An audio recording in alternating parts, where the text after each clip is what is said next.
Welcome back to Blue.Wing.Things to do in case of a coup. I have been working on a video about an encounter that my daughter and I had over the weekend with an incredibly racist gentleman. And that actually just goes right into what happened. Our president has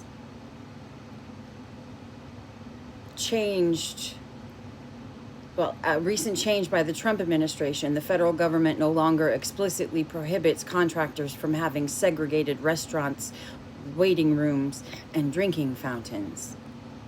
The segregation clause is one of several identified in a public memo issued by the General Services Administration last month affecting all civil federal agencies. The memo explains that it is making changes prompted by President Trump's executive order on diversity, equity, and inclusion, which repealed an executive order signed by President Lyndon B. Johnson in 1965 regarding federal contractors and non-discrimination. The memo also addresses Trump's executive order on gender identity. While there are still state and federal laws that outlaw segregation and discrimination that companies need to comply with, legal experts say this change to contracts across the federal government is significant.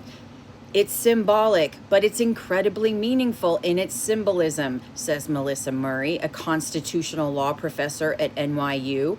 These provisions that required federal contractors to adhere to and comply with federal civil rights laws and to maintain integrated rather than segregated workplaces were all part of the federal government's efforts to facilitate the settlement that led to integration in the 1950s and 60s.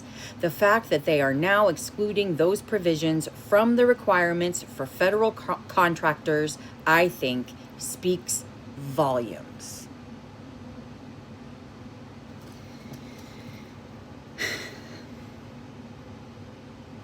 So we're going back to segregation, or we're trying to, at least.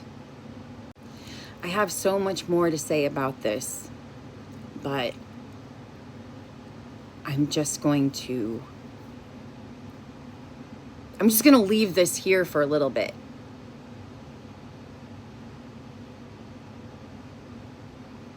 Because I